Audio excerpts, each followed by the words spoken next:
In the year 2247, humanity had spread far beyond Earth.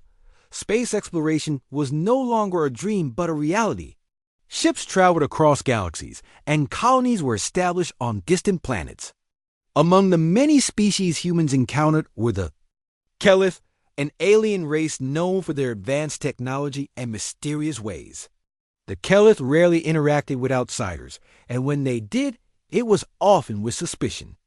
Despite this, humanity continued to explore areas near their territory. Hoping to learn more about them, Captain Daniel Brooks was part of a small team assigned to investigate a remote moon located close to Kelith space. The mission was straightforward. Scan the area for resources and gather data on any unusual activity. Daniel was an experienced soldier, calm under pressure and respected by his crew. He had spent years in space, and while he wasn't particularly fond of dangerous missions, he always followed orders without complaint. The moon was desolate, covered in thick forests of glowing trees that emitted faint light. It was eerie, almost, like stepping into another world. Daniel's team landed their ship, the Odyssey Dawn, near the edge of a forest. As they began setting up equipment, one of the scanners picked up something strange, a weak signal coming from deep within the woods. It wasn't natural. It seemed artificial, like a distress call. Daniel frowned as he studied the readings. "This isn't normal," he muttered to himself. His second-in-command, Lieutenant Rachel Scott, approached him. "What do you think it is?" she asked, her voice tinged with curiosity. "I don't know," Daniel replied. "But we need to check it out." Rachel hesitated. "Shouldn't we wait for backup?" "We don't know what's out there." Daniel shook his head. "If this is a distress signal, someone might be in trouble. We can't afford to waste time waiting for reinforcements." Without giving her a chance to argue further, he grabbed a utility pack and started walking toward the source of the signal. Rachel wanted to follow, but Daniel insisted she stay behind to monitor the situation from the ship dot as Daniel ventured deeper into the forest. The air grew colder, and the glow from the trees dimmed. The silence was unsettling, broken only by the occasional rustle of leaves. He kept his hand on the weapon strapped to his side, ready for anything. After nearly an hour of walking, he finally reached the location indicated by the scanner. What he found left him stunned. At the base of a massive tree lay a small figure curled up and motionless. At first glance, Daniel thought it was human. But as he knelt beside it, he realized it wasn't. The being had smooth, silvery skin that shimmered faintly in the low light. Its limbs were delicate, almost fragile-looking, and its large, almond-shaped eyes were closed. It appeared to be a child, no older than 10. Daniel's heart raced. Was this one of the Kelith? If so, why was it alone in such a dangerous place? He quickly checked for signs of life. To his relief, the child was breathing, though shallowly. There were no visible injuries, which made him wonder what had caused it to collapse here. Carefully, he picked up the unconscious figure and slung it over his shoulder. Whatever this creature was, it needed help and fast. On his way back to the ship, Daniel couldn't shake off the feeling that he was being watched. Every now and then, he would glance over his shoulder, half expecting to see something lurking in the shadows. But the forest remained eerily quiet, and he saw nothing out of the ordinary. When he finally returned to the Odyssey Dawn, Rachel greeted him with wide eyes. "What is that?" she exclaimed, pointing at the child draped over Daniel's shoulder. "I don't know yet," Daniel admitted. "But it's alive, and it needs our help." They carried the child inside and placed it on a medical bed. Rachel examined it carefully, running scans to determine its condition. "It doesn't seem injured," she said after a few minutes. "But its biology is different. I've never seen anything like it." Daniel nodded. "We'll have to. Keep an eye on it until it wakes up. In the meantime, let's try not to draw attention to ourselves. If the Kelith find out we've got one of their own, things could get complicated." Hours passed, and the child showed no signs of waking. Daniel stayed by its side, watching it closely. He noticed it wore a simple pendant around its neck, glowing faintly with a soft blue light. It looked like some kind of device, perhaps a communication tool or a tracking beacon. Whatever it was, Daniel decided not to tamper with it. Not yet, anyway. Finally, the child stirred.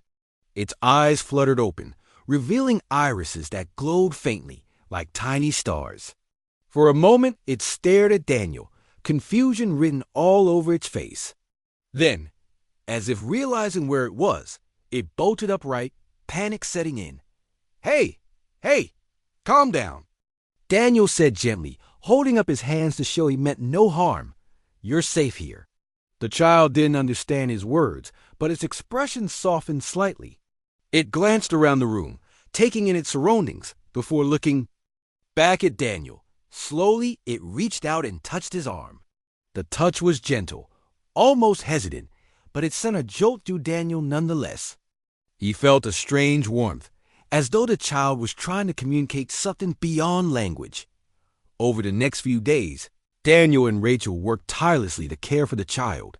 They named it Lyra, a name chosen randomly from a database of universal languages. Though Lyra couldn't speak their language, she began to mimic gestures and sounds, gradually forming a rudimentary form of communication. She seemed curious about everything, especially the tools and gadgets scattered around the ship. Through trial and error, Daniel learned that Lyra belonged to the Caliph. This revelation filled him with unease. The Caliph were notoriously protective of their own, and if they discovered that humans had taken one of their children, even to save its life, it could spark a conflict. Yet, abandoning Lyra wasn't an option. She trusted him now, and he couldn't bring himself to betray that. Trust out one evening. As Daniel sat beside Lyra, she held up her pendant and pressed it against his chest. A surge of energy coursed through him, and suddenly, images flooded his mind, pictures of towering spires, vast oceans, and a majestic queen seated on a throne. It was a glimpse into Lyra's home, a place far removed from the barren moon where Daniel had found her. She's showing me her world, Daniel whispered to Rachel, who stood nearby. She wants to go back. Rachel sighed. Do you think we can pull it off? Returning her without getting ourselves killed? Daniel didn't answer right away. He knew the risks, but he also knew what was at stake. If handled correctly, this could be an opportunity to bridge the gap between humans and the Caliph. But if they messed up, it could mean disaster. We'll cross that bridge when we come to it, Daniel said finally. For now, let's focus on keeping her safe. And so, the journey continued with Daniel and his crew navigating uncharted territory, not just in space, but in the delicate balance of trust and understanding between two vastly different species. As days passed, Lyra grew more comfortable aboard the Odyssey Dawn. She spent most of her time with Daniel, who had become a sort of father figure to her. Rachel, too, took an interest in the child, often bringing small gifts or snacks to share. Though Lyra couldn't eat human food, she seemed to enjoy the effort and would respond with wide-eyed curiosity whenever something new was presented to her. Daniel noticed that Lyra's pendant glowed brighter when she was happy or excited. It acted almost like a mood indicator, pulsing softly in shades of blue and green. One day, while sitting together in the ship's observation deck, Lyra pressed the pendant against Daniel's hand again. This time, instead of images flooding his mind, he felt a wave of warmth and gratitude, a clear sign that she was trying to communicate her thanks. She's incredible, Rachel remarked one evening as she watched Lyra play with a holographic display. It's like she understands us even though we can't speak the same language. Daniel nodded. She's smart, that's for sure, and brave. Being so far from home must be terrifying for her. Rachel hesitated before speaking again. Do you think her people are looking for her? I mean, if she's really part of the Caliph, I don't know, Daniel admitted. But if they are, we'll have to face them sooner or later. We can't keep her here forever. The thought weighed heavily on him. While Lyra had adapted well to life aboard the ship, Daniel knew it wasn't her true home. He also couldn't ignore the fact that keeping her might put the entire crew in danger. The Kellys weren't known for their patience or forgiveness, especially when it came to outsiders interfering in their affairs. One night, as Daniel lay awake thinking about their situation, Lyra appeared at his door. She stood quietly, clutching her pendant tightly. Her large eyes were filled with worry, and Daniel immediately sensed something was wrong. Sitting up, he motioned for her to come closer. "What's the matter?" he asked gently, though he knew she wouldn't understand. His words, Lyra placed her small hand on his chest, just above his heart. Then she pointed toward the window, where the stars twinkled endlessly in the vast expanse of space. Daniel followed her gaze, puzzled. Was she trying to tell him something about her home? Or maybe she missed it. He grabbed the tablet and began, drawing simple pictures, first a star, then a planet, and finally a tall structure resembling the spires Lyra had shown him earlier through her pendant. When he turned the screen toward her, Lyra's face lit up. She nodded vigorously and added her own touches to the drawing, sketching what looked like a glowing palace surrounded by floating islands. "That's your home, isn't it?" Daniel said softly, feeling a mix of awe and sadness. "We'll get you back there, Lyra. I promise." Though she didn't fully grasp his words, Lyra seemed to understand the sentiment behind them. She hugged him tightly, her tiny frame trembling slightly. For the first time since finding her, Daniel allowed himself to feel hope. Maybe returning Lyra wouldn't end in disaster. Maybe, just maybe, it could lead to something better. Over the next few days, Daniel and Rachel worked on deciphering more about Lyra's pendant. They discovered that it emitted faint signals, likely intended to act as a beacon. Whether it was meant to call for help or guide rescuers to her location, they couldn't be certain. What they did know was that activating it could attract unwanted attention, not just from the Caliph, but possibly from other hostile forces lurking in the area. "We need to decide soon," Rachel urged during one of their planning sessions. "Every moment we delay increases the risk of being caught off guard." "I agree," Daniel replied. "But rushing into this blindly is just as dangerous. If we're going to return her, we need to do it carefully." They devised a plan.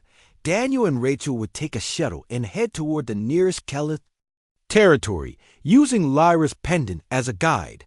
The rest of the crew would remain on the Odyssey Dawn, ready to provide backup if needed.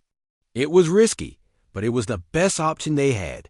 Before leaving, Daniel spent some time alone with Lyra. He showed her images of the shuttle and mimicked flying motions to explain what they were about to do. Lyra watched intently, her pendant glowing brighter with each passing second. When Daniel extended his hand, she took it without hesitation, her trust unwavering. The journey to Keller's space was tense. The shuttle moved silently through the void, its systems running on minimal power to avoid detection. Lyra sat beside Daniel, gazing out the window with a mixture of excitement and apprehension. Occasionally, she would glance at her pendant, which pulsed steadily now, guiding them forward. After several hours, the shuttle's sensors picked up movement ahead. 3 massive ships emerged from the darkness, their sleek designs unmistakably. Caliph. Daniel's heart sank as he realized they were surrounded. There was no turning back now. "Stay calm," he told Rachel, who gripped the controls tightly. "Let's see what they do." The Caliph ships circled the shuttle, their weapons trained on the small craft. Inside, tension mounted. Lyra clutched Daniel's arm, her pendant glowing brighter than ever. Suddenly, a holographic image appeared in front of them, a towering figure with flowing robes and piercing eyes. It was the leader of the Caliph, a queen whose presence commanded respect. "You have taken what belongs to us," the queen's voice echoed, deep and resonant. "Return her or face the consequences." Daniel swallowed hard but kept his composure. Raising his hands in a gesture of peace, he stepped forward. "We mean no harm," he said slowly, hoping the universal translator embedded in the shuttle would convey his message accurately. "We found her injured and brought her to safety. She is unharmed." The Queen studied him closely, her expression unreadable. Then her gaze shifted to Lyra, who stood beside Daniel, holding onto his sleeve. For a moment, silence filled the air. Finally, the Queen spoke again. My daughter has been missing for cycles. You claim to have saved her? Daniel nodded. Yes, she was alone and in need of care. We only wanted to help. The Queen's demeanor softened slightly, though her tone remained firm. Bring her to me alone, Rachel protested immediately. That's not a good idea, Daniel. What if it's okay? Daniel interrupted, placing a reassuring hand on her shoulder. I'll go. Trust me. With Lyra by his side, Daniel boarded the Kelith mothership. As they entered, he marveled at the intricate architecture glowing. Walls, hovering platforms, and streams of energy flowing like rivers. The atmosphere was otherworldly, yet strangely serene. They were led to a grand chamber where the Queen awaited them. When Lyra saw her mother, she ran forward, tears streaming down her shimmering cheeks. The Queen embraced her daughter, relief washing over her regal features. For a moment, Daniel felt like an intruder witnessing such a private reunion when the Queen finally turned to Daniel. Her expression was one of gratitude mixed with caution. You have done what many would not dare, she said. Why did you bring her back? Daniel met her gaze steadily. Because it was the right thing to do. Your daughter trusted me, and I couldn't betray that trust. The Queen studied him for a long moment before nodding. You are brave human. Few of your kind possess such honor. She paused, then added, Perhaps there is more to your species than I believed. For now, you may leave unharmed. But remember this, our gratitude does not extend to all humans. Tread carefully in the future. With those words, the Queen dismissed him. As Daniel returned to the shuttle, he couldn't help but feel a sense of accomplishment. He had faced the unknown and emerged victorious not through force, but through compassion and courage. Back on the Odyssey Dawn, the crew celebrated their safe return. But for Daniel, the experience left a lasting impression. He realized that sometimes the greatest victories came not from battles won, but from bridges built. And as the ship sailed onward through the stars, he carried with him the memory of a little girl who had changed everything. Daniel and Rachel stood in silence as the Kelith Queen's words echoed in their minds. They had been allowed to leave unharmed, but the weight of her warning lingered. The Queen's gratitude was clear, yet so was her caution. Humanity's future interactions with the Kelith would depend on how carefully they handled this newfound connection. As they prepared to return to the Odyssey Dawn, Lyra hesitated at the edge of the shuttle bay. Her mother, the Queen, knelt beside her, speaking in soft tones that Daniel couldn't understand. Though he couldn't grasp the words, the emotions were unmistakable love, reassurance, and a hint of sadness. Lyra clutched her pendant tightly, glancing back at Daniel one last time before stepping onto the shuttle. The journey back to the ship was quiet. Lyra sat between Daniel and Rachel, her glowing pendant dimmer now, as if reflecting her mood. She reached out and touched Daniel's arm, her large eyes filled with gratitude. It was a simple gesture, but it spoke volumes. Daniel smiled gently, patting her hand. You're going home now, he said softly, even though he knew she wouldn't. Fully understand. That's what matters. When they arrived back at the Odyssey Dawn, the crew greeted them with relief. Everyone had been on edge during their absence, unsure of what might happen. As the shuttle docked, Lyra took a step forward, then turned to face Daniel. She held up her pendant and pressed it against his chest one final time. This time, instead of warmth or images, Daniel felt a deep sense of calm, a silent thank you from a child who had no words for such complex emotions. She's saying goodbye, Rachel whispered, watching the scene unfold. Daniel nodded, his throat tight. Yeah, let's make sure she gets back safely. Lyra stepped off the shuttle and into the care of her people, who had followed the signal from her pendant. The Kelith ships began to move away, their sleek forms disappearing into the vastness of space. For a moment, Daniel felt a pang of loss. Despite the short time they had spent together, Lyra had left an indelible mark on him. Back on the Odyssey Dawn, life slowly returned to normal. The crew resumed their duties, scanning the moon for resources and gathering data as originally planned. But Daniel found himself distracted. His thoughts kept drifting back to Lyra and the Caliph. He replayed the Queen's words in his mind. "Perhaps there is more to your species than I believed." Those words carried both hope and responsibility. Rachel noticed his preoccupation. One evening, as they sat in the ship's mess hall, she asked, "What's bothering you?" "You've been quiet ever since we got back." Daniel sighed, stirring his cup of coffee. "I keep thinking about what the Queen said, about how we need to tread carefully. What if this is our chance to change things, to prove that humans can be trusted?" Rachel tilted her head, considering his words. "Do you really think it's possible?" The Caliph aren't exactly known for being friendly. "I know," Daniel admitted. "But maybe that's because we've never given them a reason to trust us. Look at Lyra. She trusted me, even though I'm human." "What if we could build on that?" Rachel frowned. "It's risky. If we try and fail, it could make things worse." Daniel nodded. "I know it's not going to be easy, but isn't it worth a shot? Imagine what could happen if we actually made peace with them. Their technology alone could change everything for humanity." Rachel didn't respond right away. She stared into her drink, lost in thought. Finally, she said, "If anyone can pull it off, it's probably you. You've already proven that you can handle yourself around them." Her words gave Daniel a small sense of encouragement, but he knew the road ahead wouldn't be smooth. Making peace with the Caliph would require patience, diplomacy, and a willingness to take risks. It wasn't something he could do alone. Over the next few days, Daniel began drafting a proposal to present to Earth's governing council. He outlined the potential benefits of forming an alliance with the Caliph's access to advanced technology, shared knowledge, and the possibility of opening new trade routes. He also emphasized the importance of approaching the situation with humility and respect. Rachel helped him refine the document, adding technical details and suggestions based on their recent encounter.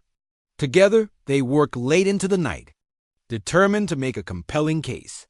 When the proposal was finally complete, Daniel sent it to Earth via encrypted transmission, along with a detailed report of their mission. Weeks passed without a response. The crew continued their work on the moon, but Daniel couldn't shake the feeling that something big was coming. He often found himself staring out the observation window, gazing at the stars and wondering if the Caliph were watching them too. Then, one day, the Odyssey Dawn received a message from Earth.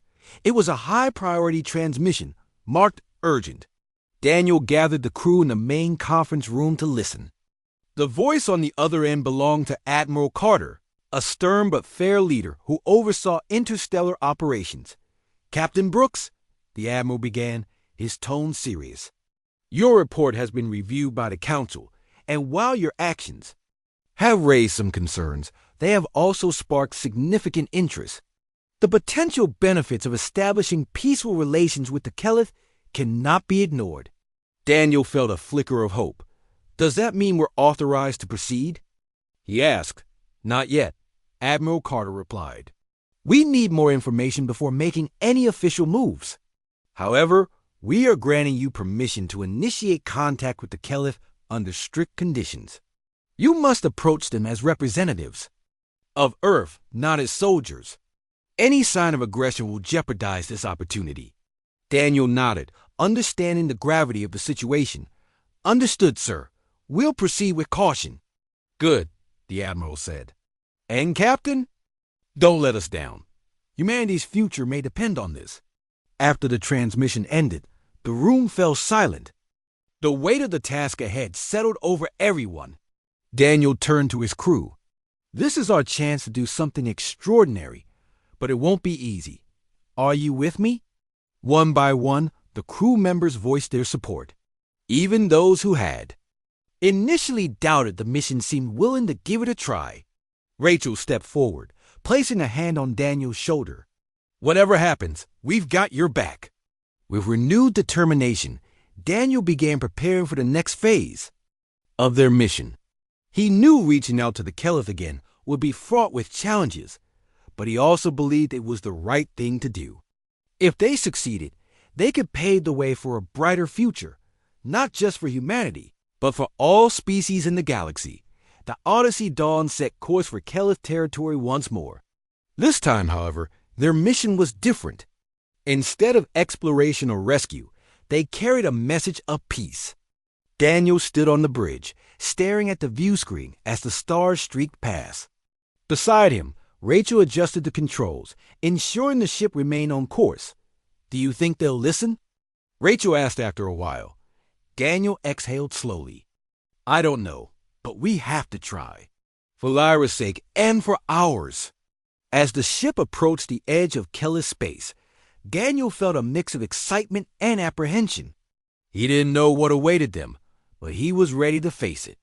Whatever happened next, he knew they were taking a step towards something greater, a chance to rewrite history and forge a bond that could unite two vastly different worlds. And so, with hope guiding their path, the Odyssey Dawn sailed onward, carrying the hopes of humanity into the unknown. The Odyssey Dawn drifted silently through the vast expanse of space, its engines humming softly as it approached Keleth's territory. Daniel stood on the bridge, his hands clasped behind his back as he stared out at the stars.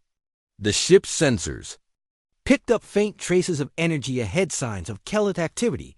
This was it. The moment they had been preparing for. Rachel joined him a few moments later, holding a data pad in her hand.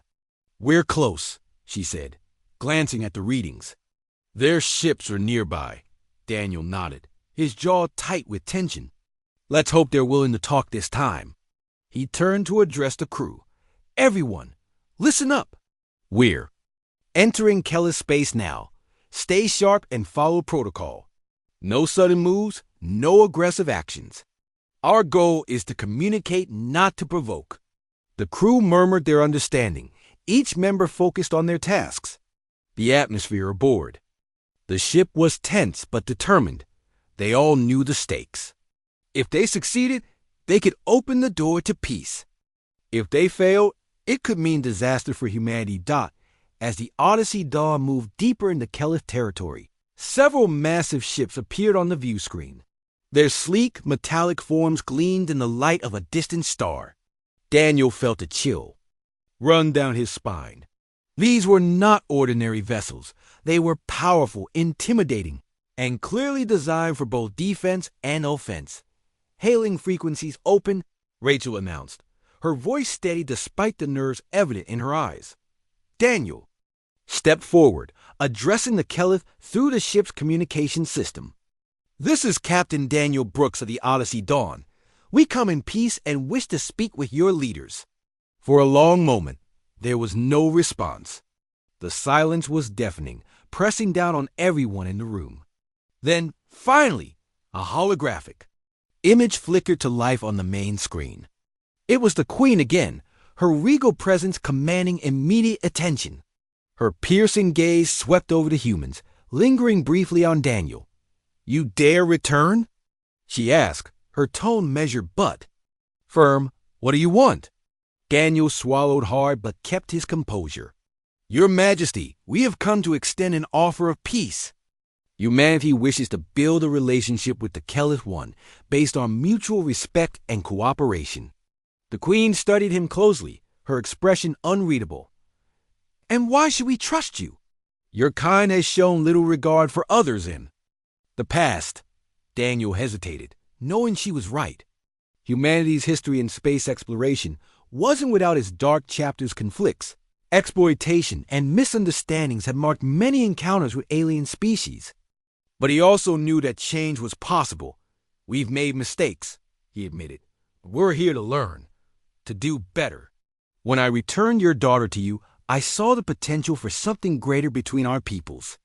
That's why we're here to take the first step toward a brighter future." The Queen's eyes narrowed slightly, as if weighing his words. She glanced at someone off screen, then turned back to Daniel. "Very well. You may dock with our mothership. But know this, any sign of deception will result in severe consequences. Relief washed over Daniel, though he didn't let it show. Thank you, Your Majesty. We'll proceed with caution. The Odyssey Daw maneuvered carefully alongside the Kelith mothership, a colossal structure that dwarfed their vessel. As they entered the docking bay, Daniel couldn't help but marvel at the advanced technology surrounding them. The walls shimmered with energy, and strange symbols floated in the air. Glowing faintly, a group of Kelith soldiers awaited them, their armor sleek and polished. They carried weapons, but none were raised, at least, not yet. Daniel led a small delegation consisting of himself, Rachel, and 2 other crew members. Each wore plain uniforms, deliberately avoiding anything resembling military gear. Their message was clear. They came as representatives, not warriors. As they stepped onto the mothership, Lyra appeared from behind one of the soldiers. She ran toward Daniel, her pendant glowing brightly. Her mother followed, watching the reunion. With a mixture of curiosity and approval, Lyra hugged Daniel tightly, her small arms wrapping around his waist. He knelt down to her level, smiling warmly. "It's good to see you again," he said. Even though he knew she wouldn't fully understand, the Queen approached, her movements graceful and deliberate. "You've brought my daughter back to me," she said. "For that, you have my gratitude. But now, prove that your intentions are sincere." Daniel stood, meeting her gaze directly. "We're ready to do whatever it takes to earn your trust." The Queen nodded, then gestured for them to follow. They walked through corridors filled with glowing panels and floating platforms, the air humming with energy. The Kelith technology was unlike anything Daniel had ever seen, and he couldn't help but feel a sense of awe. They arrived at a grand chamber where several Kelith leaders awaited them. The Queen took her place at the center, motioning for Daniel and his team to stand before them. The room fell silent as all eyes turned to the humans. One of the Kelith leaders spoke first, his voice deep and resonant. "You claim to seek peace, yet your kind has invaded countless worlds, taking what did not belong to you. Why should we believe you?" Rachel stepped forward, speaking calmly but firmly. "We won't deny our past mistakes, but we're here because we want to change. We've seen the beauty of your people through Lyra. We believe that together we can create something extraordinary." Another leader leaned forward, studying the humans intently. "Prove it. Show us that you are capable of more than destruction." Daniel nodded. "We're willing to undergo any test you deem necessary, whatever it takes to demonstrate our sincerity." The Queen raised a hand, silencing the others. "Very well. You will face trials designed to assess your character, intelligence, and resolve. Fail, and you leave empty-handed. Succeed, and we may consider your offer." Daniel exchanged a glance with Rachel, who gave him a subtle nod. Turning back to the Queen, he said, "We accept." Over the next several days, Daniel and his team faced a series of challenges that pushed them to their limits.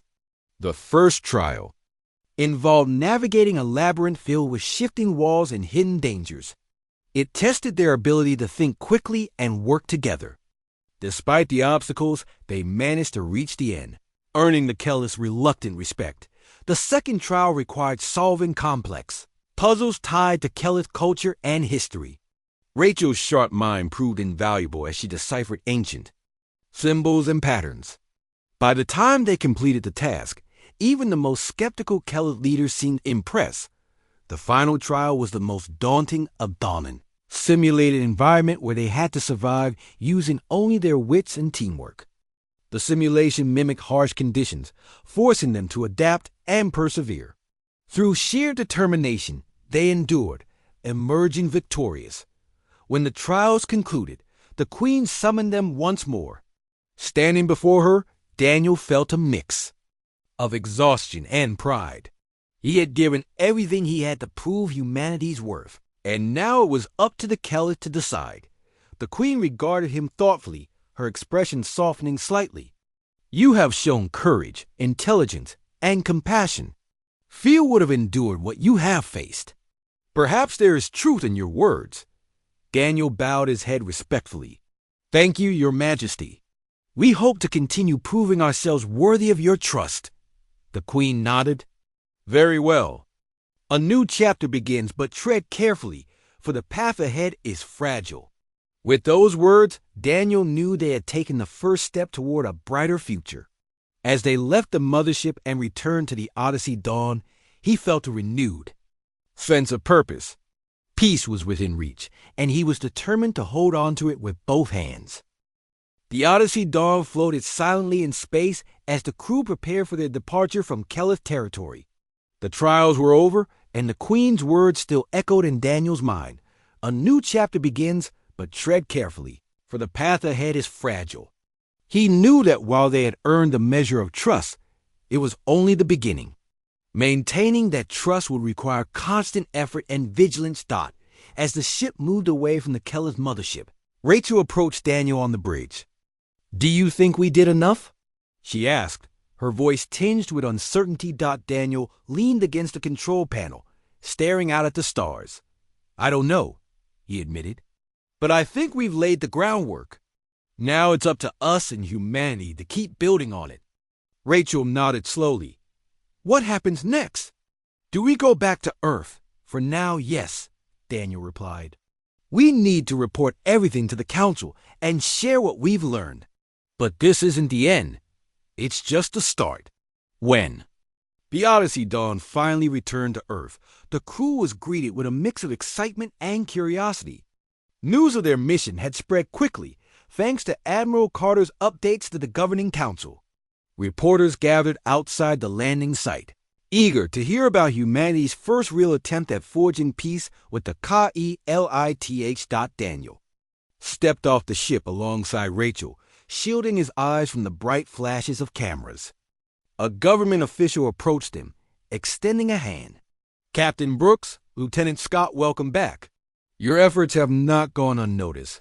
Thank you, Daniel said, shaking the man's hand.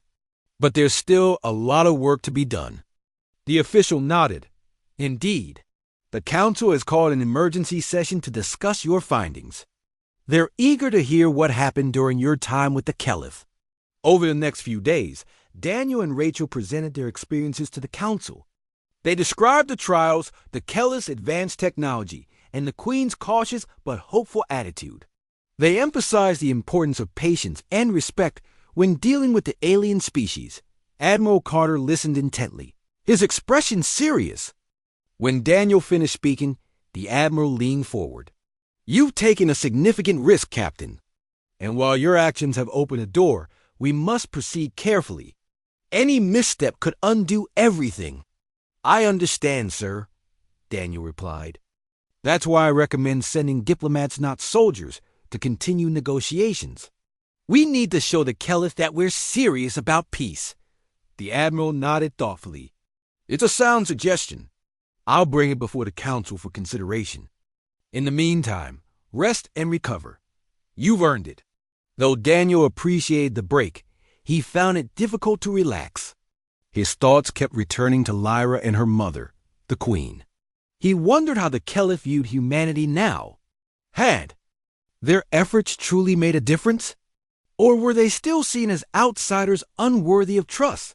One evening, as Daniel sat alone in his apartment, he received an unexpected visitor. It was Dr. Emily Hart, a renowned linguist and cultural expert who specialized in alien communication. She had been assigned to assist with future interactions between humans and the Kelith. Captain Brooks, she said warmly, sitting across from him, I wanted to thank you for paving the way. Your work has given us a chance to build something meaningful. Daniel smiled faintly. I just hope it's enough. It is, Emily assured him. The Kelith aren't easy to impress, but you managed to earn their respect. That's no small feat. She paused, then added, I've been studying their language and customs. From what I've gathered, they value honesty above all else. If we can demonstrate that we mean what we say, we might actually succeed. Daniel nodded. That's good to hear. Honesty is something we can offer if we commit to it, Emily agreed. Exactly. Which brings me to my next point. the Council wants you to lead the next mission. They believe your connection with the Keleth makes you the best choice." Daniel raised an eyebrow. "Another mission? So soon?" "It won't be immediate," Emily explained. "But when the time comes, they'll need someone familiar with the situation. Someone who understands the stakes." Daniel sighed, running a hand through his hair. "I'll do it, of course, but it won't be easy. Every step forward feels like walking on thin ice." "That's why you'll have support," Emily said firmly. "You won't be doing this alone." Weeks passed, and preparations for the next mission began. Diplomats, scientists, and engineers joined the team, each bringing unique skills to the table. Emily worked closely with Daniel and Rachel, teaching them basic phrases in the Keleth language and explaining cultural nuances. "You'll want to avoid direct eye contact for too long," Emily advised during one training session. "To them, it can come across as confrontational." Rachel nodded, jotting down notes. "Got it. Anything else?" "Yes," Emily continued. "Their gestures are important. For example, placing a hand over your heart shows sincerity. Try to incorporate that into your interactions." Daniel practiced the gesture, feeling awkward at first but gradually growing more comfortable. He realized how much he still had to learn about the Keleth, but also how much he wanted to. Finally, the day arrived for the Odyssey Dawn to set course for Keleth space once more. This time, the ship carried not just soldiers but diplomats and researchers, all eager to contribute to the cause. As they approached the edge of Keleth territory, Daniel felt a mix of nerves and excitement. He knew this mission would be different from the last. Instead of proving themselves, they were here to deepen the bond they had started to form. When they entered Keleth space, several ships appeared on the view screen, surrounding them. Daniel addressed the Keleth through the communication system. "This is Captain Daniel Brooks of the Odyssey Dawn. We've returned to continue our discussions. We come in peace." There was a brief pause before the Queen's holographic image appeared. Her expression was calm but guarded. "You have returned sooner than expected," she said. "Why? We wish to strengthen the connection between our peoples," Daniel replied. "We brought representatives from Earth who share our vision of peace and cooperation." The Queen studied him for a moment, then nodded. "Very well. Dock with our mothership. We will listen." Once aboard the mothership, Daniel introduced a human delegation to the Keleth leaders. Emily stepped forward, speaking in halting but respectful tones. "We are honored to be here. Our goal is to learn from you and find ways to work together." The Keleth leaders exchanged glances, some appearing skeptical while others seemed intrigued. One of them spoke, addressing Emily directly. "Your words are polite, but actions speak louder. What do you propose?" Emily hesitated, then glanced at Daniel. He stepped forward, placing a hand over his heart, a gesture Emily had taught him. "We propose sharing knowledge and resources. For example, your technology could help us address challenges on Earth, such as energy shortages. In return, we offer our expertise in areas where we excel, like agriculture and medicine." The Queen listened intently, her expression thoughtful. "Such exchanges require trust," she said. "And trust takes time to build." "We understand," Daniel replied. "We're willing to take whatever time is needed. All we ask is the opportunity to prove ourselves." After a long silence, the Queen nodded. "Very well. We will consider your proposal. But know this, any breach of trust will end these talks permanently." Daniel bowed his head respectfully. "Understood, Your Majesty." Over the following weeks, the humans and Keleth worked together cautiously, exchanging ideas and learning from one another. Progress was slow, but it was steady. Each successful interaction strengthened the fragile bond between the two species. One evening, as Daniel stood on the observation deck of the mothership, Lyra joined him. She smiled shyly, holding up her pendant. It glowed softly, pulsing in rhythm with her heartbeat. "You've done so much for us," Daniel said softly, kneeling to her level. "Thank you for trusting me." Lyra tilted her head, then reached out and touched his chest, right above his heart. The warmth he felt was unmistakable, a silent acknowledgement of the connection they shared. As Daniel watched her walk away, he felt a renewed sense of purpose. Peace was still a distant goal, but every step brought them closer. And for the first time in a long while, he allowed himself to believe that humanity and the Caliph could truly coexist. The weeks turned into months as the humans and Caliph continued their cautious collaboration. The initial meetings had been tense, filled with mistrust and uncertainty, but slowly a fragile bond began to form. Each small success a shared idea, a solved problem helped build trust between the two species. Daniel spent most of his time on the Caliph mothership, working alongside Emily and Rachel to ensure that every interaction was respectful and productive.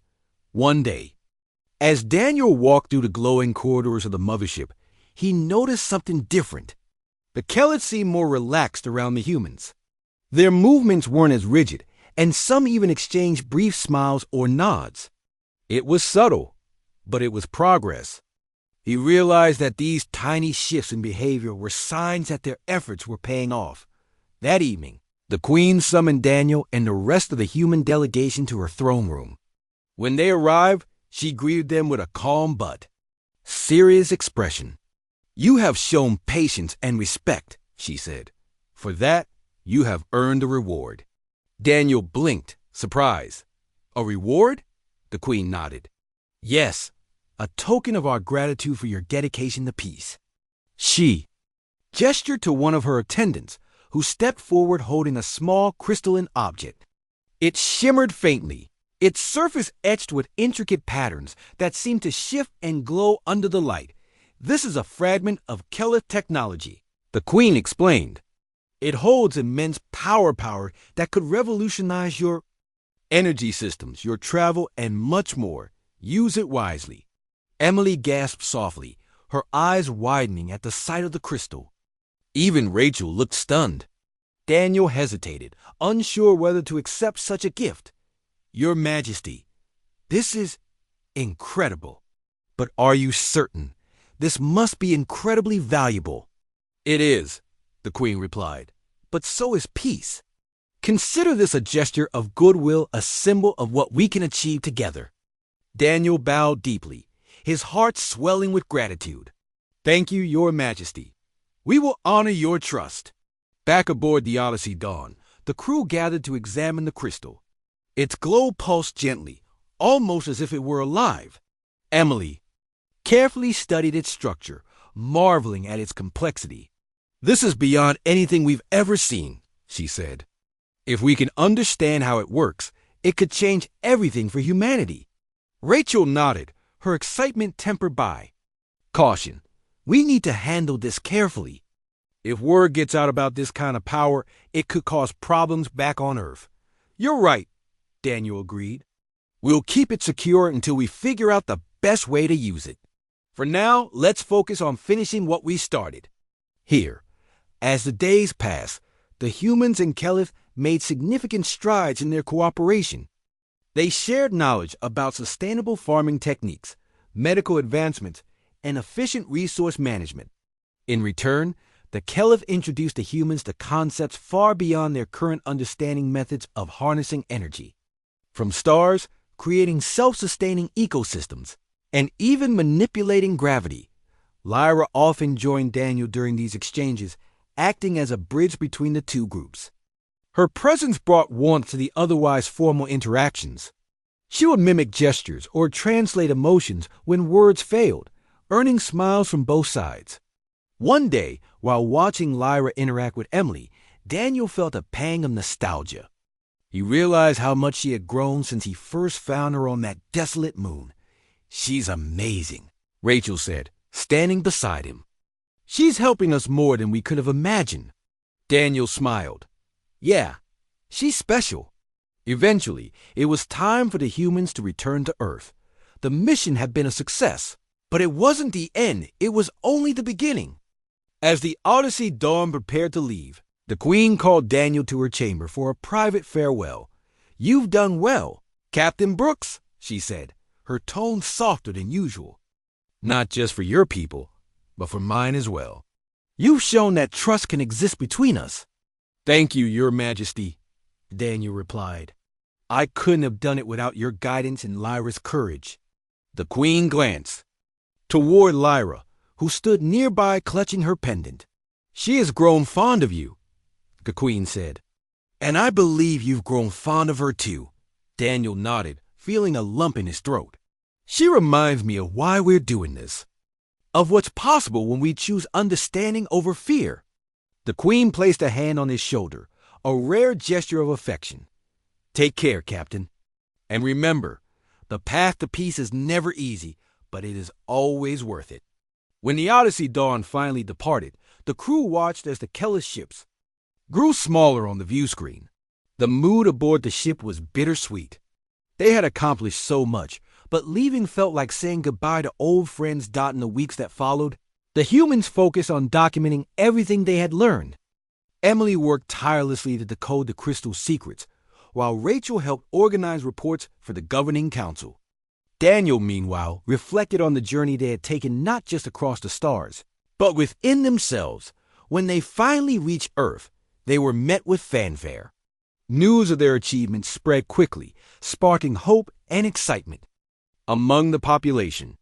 The crystal became the centerpiece of discussions, with scientists and engineers eager to study its potential. But Daniel reminded everyone of the Queen's warning: use it wisely. At a press conference held shortly after their return, Daniel addressed the crowd. This mission wasn't just about gaining new technology, he said. It was about proving that humanity can rise above its past mistakes, that we can work with others, not against them, to create a better future. His words resonated deeply, inspiring many to believe in the possibility of coexistence. The governing council announced plans to establish a permanent diplomatic outpost near Kellis territory, ensuring that communication remained open. Months later, Daniel visited a museum dedicated to the mission. Among the exhibits was a holographic display showing Lyra and the Queen, along with a replica of the crystal. As he stood there, lost in thought, Rachel approached him. Do you think we'll see them again? She asked. I hope so, Daniel replied. But even if we don't, what we've started here matters. It's proof that we can change for the better. Rachel smiled. You've changed too, you know. You've become a symbol of hope. Daniel chuckled softly. I'm just a soldier doing his job. No, Rachel said firmly. You're more than that. You're a leader. Someone who chose compassion over conflict. That's not something everyone can do. Daniel didn't respond right away. Instead, he gazed at the hologram of Lyra, her luminous eyes shining with innocence and trust. He remembered the warmth of her touch, the way she had bridged two worlds so effortlessly. She had taught him that even the smallest acts of kindness could ripple outward, touching lives in ways he never imagined. As he left the museum, Daniel felt a quiet sense of pride. The road ahead would still have challenges, but he knew they were moving in the right direction. Humanity had taken its first steps toward a brighter future, one built on trust, respect, and the belief that peace was possible. The years passed quickly, and the impact of Daniel's mission became undeniable.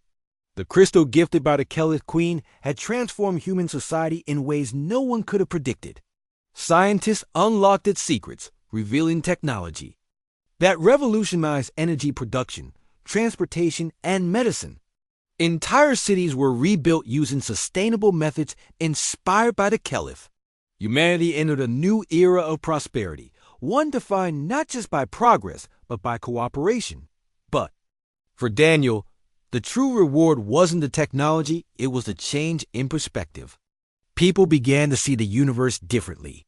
Instead of viewing alien species as threats or obstacles, they started to regard them as potential allies.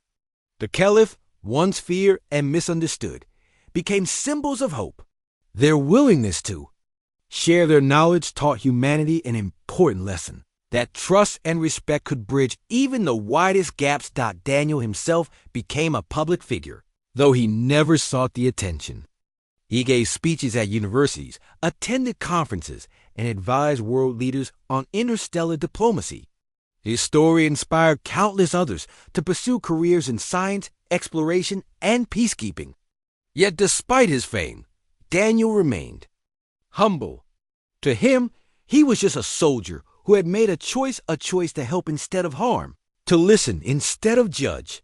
One evening, Daniel found himself standing on a balcony overlooking Earth's capital city. The skyline sparkled with lights, powered partly by the Keleth technology. It was breathtaking, a testament to what could be achieved when two species work together. Rachel joined him, holding 2 cups of coffee. "You've done more than you realize," she said, handing him a cup. "Look at all this. You changed the world." Daniel shook his head. "I didn't do it alone. None of this would have happened without Lyra or the Queen's trust." Rachel smiled softly.